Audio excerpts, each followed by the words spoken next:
Hello बच्चों।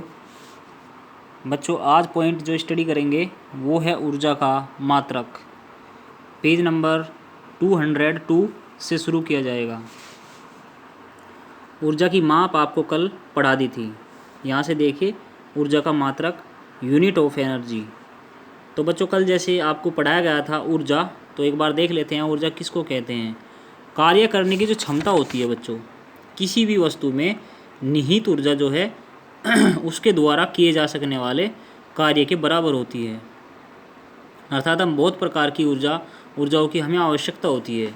जैसे कल मैंने आपको एग्जाम्पल के तौर पे बताया भी था कि भूतापीय ऊर्जा, ज्वार भाटा से प्राप्त ऊर्जा, सूर्य से प्राप्त ऊर्जा, ईंधन से प्राप्त ऊर्जा, जीव जंतुओं से प्राप्त ऊर्जा और भोज्य पदार्थों से प्राप्त ऊर्जा, ये सभी ऊर्जा के रूप हैं। तो ऊर्जा का मात्रक देखिए यूनिट ऑफ एनर्जी। देखो जैसे कि हम पहले भी जानते हैं किसी भी वस्तु की ऊर्जा उस वस्तु द्वारा किए जा सकने वाले कार्य के बराबर है।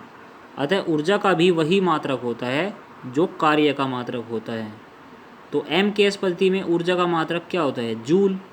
तो एक जूल कार्य करने के लिए आवश्यक ऊर्जा की मात्रा 1 जूल कहलाती है। अब देखिए ऊर्जा के स्वरूप, फॉर्म्स ऑफ एनर्जी। ऊर्जा के बहुत सारे स्वरूप मिलते हैं हमें, जिसमें से कुछ निम्नलिखित हैं। नंबर 1 है यांत्रिक ऊर्जा, मैकेनिकल एनर्जी। देखो वह ऊर्जा जो किसी वस्तु में यांत्रिक कार्य के कारण संचित होती है। यांत्रिक कार्य किसको बोलते हैं? जैसे मैकेनिकल वर्क, जैसे गिरता हुआ पत्थर, खींचा हुआ तीर, चाबी भरी हुई घड़ी की स्प्रिंग, दबी हुई स्प्रिंग आदि से प्राप्त ऊर्जा यांत्रिक ऊर्जा है। और यांत्रिक ऊर्जा 2 प्रकार की होती है, एक तो होती है गतिज ऊर्जा और एक होती है स्थितिज ऊर्जा। ठीक है बच्चों, नेक्स्ट पॉइंट देखिए ऊष्मीय ऊर्जा, थर्मल एनर्जी। ईंधन जलाने से उत्पन्न ऊर्जा जो है वो ऊष्मीय ऊर्जा कहलाएगी। जैसे भाप का engine, petrol engine, diesel engine से प्राप्त ऊर्जा ऊष्मीय ऊर्जा है। नेक्स्ट पॉइंट है प्रकाश ऊर्जा, लाइट एनर्जी। वह ऊर्जा जिसके कारण हमें वस्तुएं दिखाई देती हैं प्रकाश ऊर्जा कहलाती है।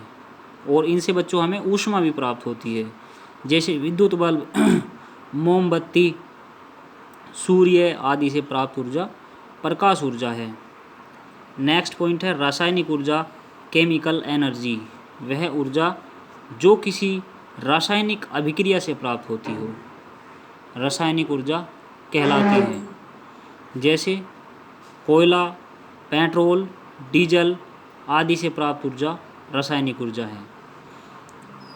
अर्थात जिसमें केमिकल प्रोसेस चलती हो, जैसे कोयला है, पेट्रोल है, डीजल है, इन सब में केमिकल प्रोसेस है, तो इस ऊर्जा को हम बोल देंगे रासायनिक ऊर्जा। नेक्स्ट पॉइंट है बच्चों विद्युत ऊर्जा, इलेक्ट्रिकल एनर्जी। वह ऊर्जा जो विद्युत धारा द्वारा संचरित होती है विद्युत ऊर्जा कहलाती है। जैसे विद्युत सेल है, विद्युत जनरेटर है आदि से प्राप्त ऊर्जा विद्युत ऊर्जा है। नेक्स्ट पॉइंट है ध्वनि ऊर्जा, साउंड एनर्जी। वह ऊर्जा जिसके कारण हमारे कान के पर्दे कंपन कर ध्वनि को सुनते हैं ध्वनि ऊर्जा कहलाती है। जैसे लाउड स्पीकर से प्राप्त ऊर्जा ध्वनि ऊर्जा है, या जैसे टेलीविज़न में भी ध्वनि ऊर्जा होती है, या जैसे रेडियो में भी ध्वनि ऊर्जा होती है। वूफर वगैरह जो हैं, जो बड़े बड़े स्पीकर वगैरह जो हैं, उन सब में ध्वनि ऊर्जा देखने को मिलती है। नेक्स्ट पॉइंट है नाभिकीय ऊर्जा। वह ऊर्जा जो नाभिकीय अभिक्रिया से प्राप्त होती है नाभिकीय ऊर्जा कहलाती है। जैसे नाभिकीय विखंडन एवं नाभिकीय संलयन से जो प्राप्त ऊर्जा है नाभिकीय ऊर्जा है।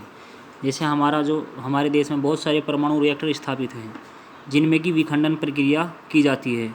तो उसमें क्या होता है, उसमें जब विखंडन प्रक्रिया कंप्लीट होती है तो बहुत सारी ऊर्जा मुक्त होती है जिसका प्रयोग बहुत सारे कार्यों में किया जाता है।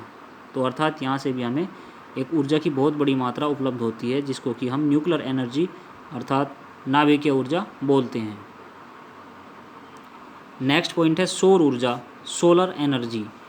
देखो सूर्य द्वारा प्राप्त ऊर्जा सौर ऊर्जा कहलाती है। और सौर ऊर्जा अपने आप में एक बहुत रेयर, एक बहुत ही अच्छी ऊर्जा है, मतलब एक बहुत वैल्यूएबल है, जिसका कि बहुत बड़े पैमाने पर उपयोग भी किया जा सकता है और फ्री ऑफ कॉस्ट है। इसका कोई मूल्य नहीं देना पड़ता और ये फ्री में मिलती है। जैसे कि आपने देखा होगा बहुत सारे सोलर पैनल होते हैं, सोलर पैनल से पंखे चलाए जाते हैं, टीवी चलाए जाते हैं और कई कई जगह तो बहुत बड़ी बड़ी चीज़ें चलाई जाती हैं। कई कई railway station only solar panel से ही चलते हैं। तो वो सबसे अच्छी है, लेकिन वो कॉस्टली है।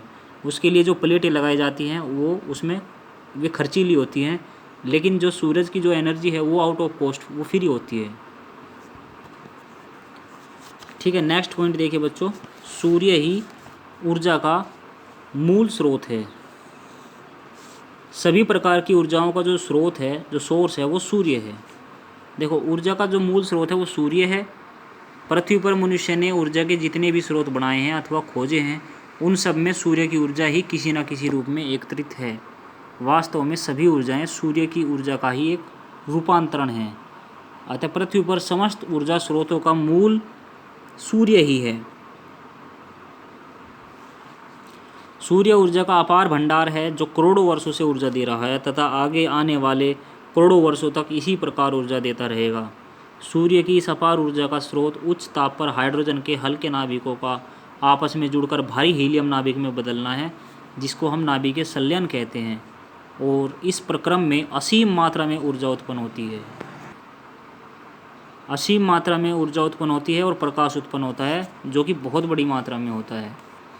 तो इस प्रकार से सभी प्रकार की एनर्जी का जो फोकस है वो सूर्य ही है। अर्थात सूर्य के द्वारा हमें हर प्रकार की एनर्जी मिल रही है और लगातार मिलती रहेगी आने वाले समय तक भी। तो नेक्स्ट पॉइंट है बच्चों, गतिज ऊर्जा। यहाँ से आपको बाद में पढ़ाया जाएगा।